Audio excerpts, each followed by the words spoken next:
I've worked as a night security guard for years. It's a quiet job, mostly consisting of walking the empty halls, checking cameras, and fighting off the loneliness that creeps in after midnight. But one shift changed everything. Now, I don't think I'll ever take another night job again. The building I was assigned to was an old office complex, 4 floors of abandoned cubicles, dimly lit corridors, and flickering fluorescent lights. My rounds were simple: check each floor, ensure all doors were locked, and monitor the security cameras from the control room. Easy, or so I thought. It started around 1:30 a.m. I was in the control room scanning the monitors when I noticed movement on the 3rd floor. At first, I assumed it was a trick of the low-resolution cameras, maybe a glitch.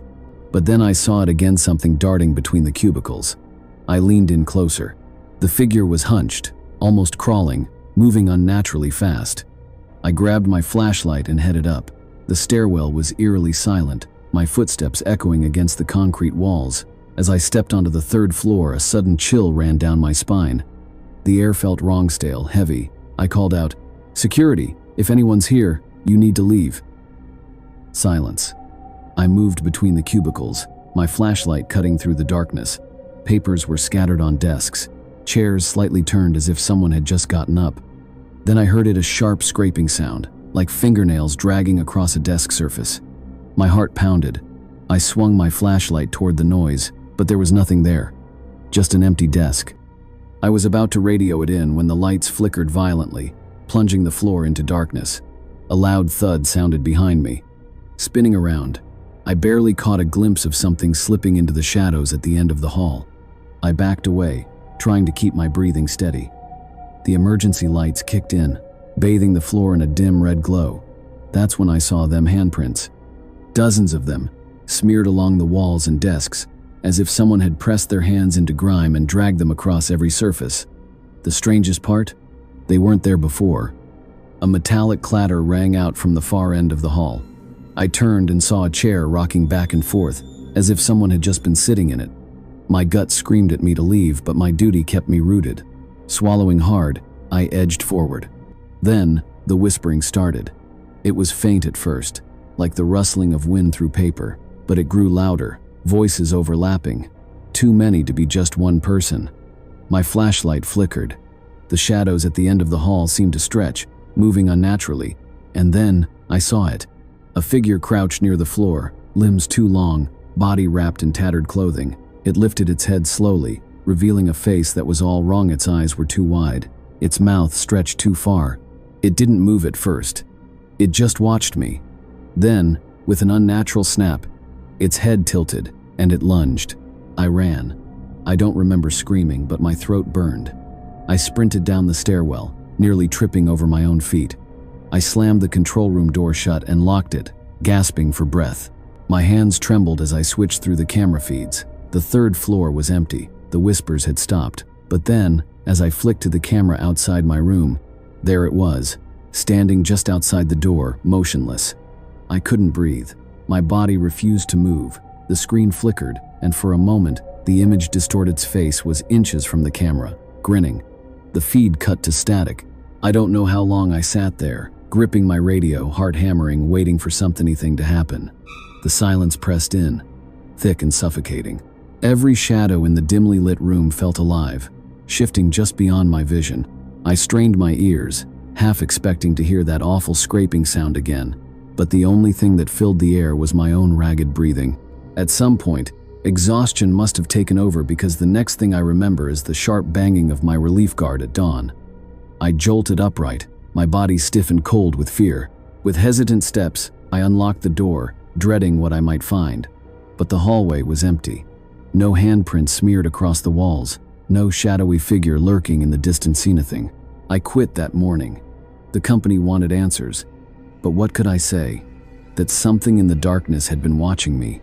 That I had felt unseen eyes crawling over my skin, pressing into my mind. That the shadows weren't just empty spaces, but something far worse? I don't expect anyone to believe me, but I know what I saw, and I know one thing for certain: I will never work another night shift again.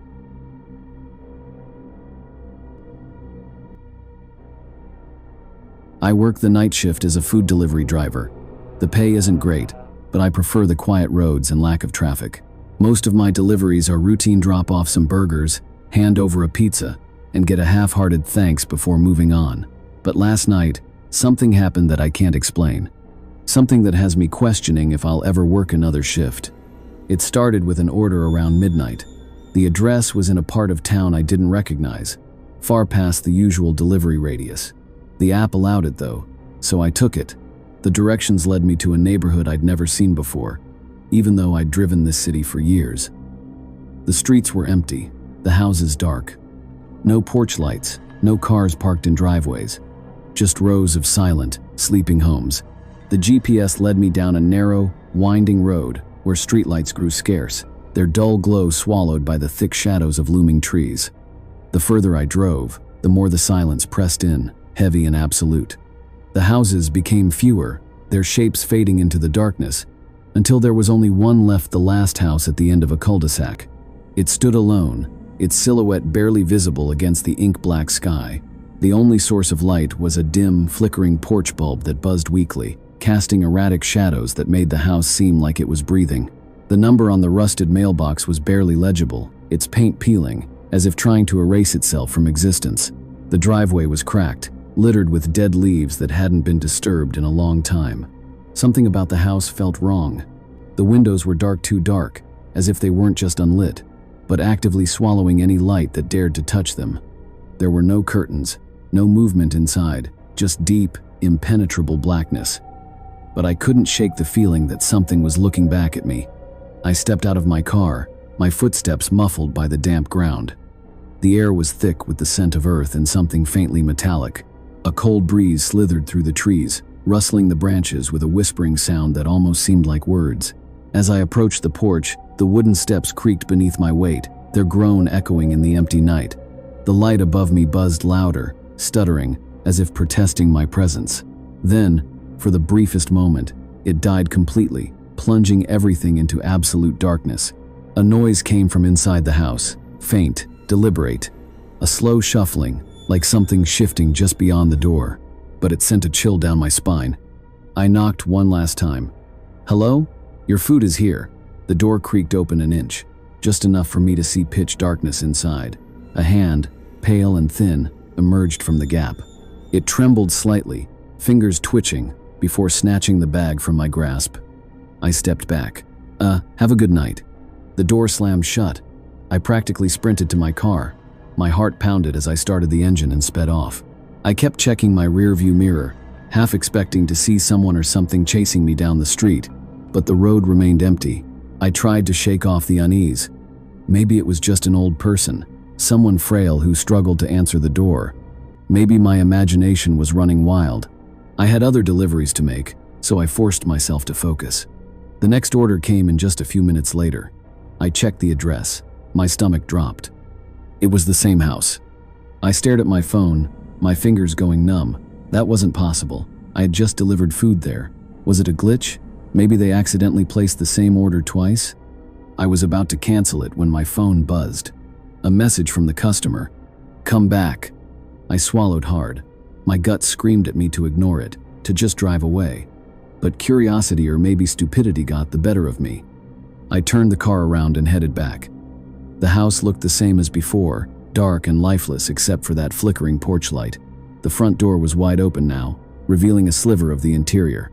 I hesitated at the curb, gripping the steering wheel. Then something moved in the doorway. A figure tall and thin, just barely visible in the darkness. My breath caught in my throat. Then my phone vibrated again. Another message. "Come inside." Number hell no. I slammed my car into reverse and peeled out of the neighborhood, not stopping until I reached a gas station miles away. My hands shook as I parked. I needed to breathe, to process what had just happened. I deleted the app that night. I quit my job the next morning. But I can't shake the feeling that whoever or whatever was in that house, they're still waiting for me to come back.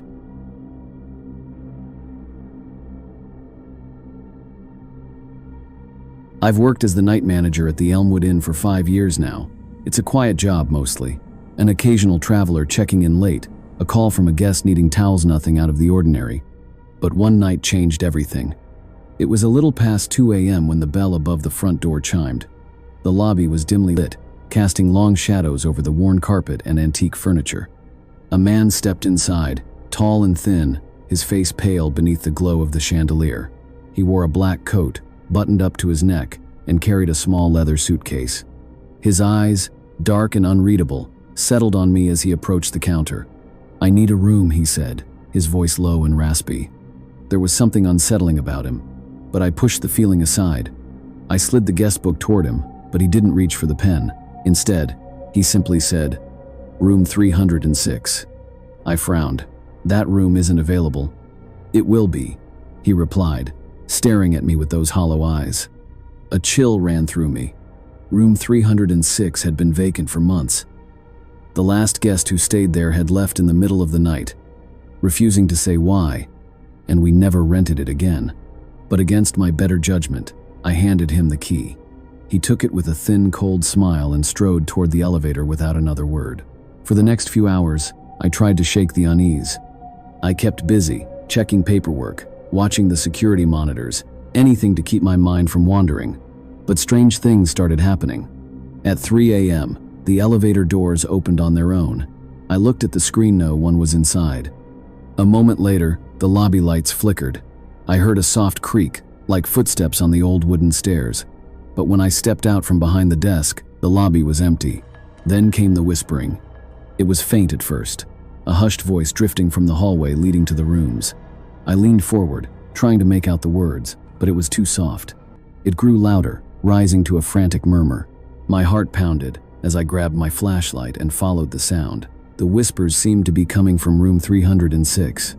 I hesitated outside the door, my hand hovering over the doorknob. A cold draft seeped from the cracks, chilling my skin. Then, just as I was about to knock, the whispering stopped. Silence. I pressed my ear to the door. Nothing. Swallowing hard, I turned the knob. The door swung open with an eerie creak, revealing a dark, empty room. The bed was untouched, the suitcase resting at the foot. But the air was heavy, suffocating, as if the walls themselves were pressing inward. I stepped inside, my breath fogging in the sudden cold. Then I saw it. The bathroom door was ajar, and in the mirror above the sink, I saw him. The man. But he wasn't standing in the bathroom. He was behind me. I spun around, but the room was empty. A sharp knock at the window made me jump. The curtains billowed, though the window was shut. My pulse thundered in my ears as I backed toward the door. That's when I noticed the guest book in my hand. I hadn't realized I was holding it. Flipping through the pages, I found the last entry. The ink was smeared, the letters barely legible, but the name scrawled there sent ice through my veins. It was my own name. A gust of wind rushed past me, slamming the door shut. The lights flickered violently, and the whispers returned, this time right next to my ear. I bolted, yanking the door open and racing down the hall. As I reached the lobby, the front doors burst open, a rush of cold air sweeping through. And then, silence. The clock on the wall ticked steadily. The elevator sat motionless. The lobby was still, as if nothing had happened. The next morning I checked the records. Room 306 was empty. The bed was untouched, the sheets smooth, the suitcase gone. No sign of the man, no trace that he had ever been there. I pulled the security footage, expecting to see him entering at 2 a.m. But there was nothing. No shadow crossing the lobby, no figure at the desk. The doors never opened. The check-in records were blank. Even the guest book, where he should have signed his name, held nothing but empty lines. On my desk, the key to room 306 sat alone, cold as if left in the dark for hours. Beneath it lay a torn scrap of paper, the message scrawled in jagged handwriting. "You checked me in. Now I check you out." I quit that morning. Left without packing, without saying a word. But walking away didn't mean escaping. Even now I dream of room 306. In my sleep I stand outside its door, the key heavy in my hand, my pulse hammering in my ears. The hallway stretches too long, the air too still. I know I shouldn't go in, but I always reach for the handle. And sometimes I wake in the middle of the night, my room silent.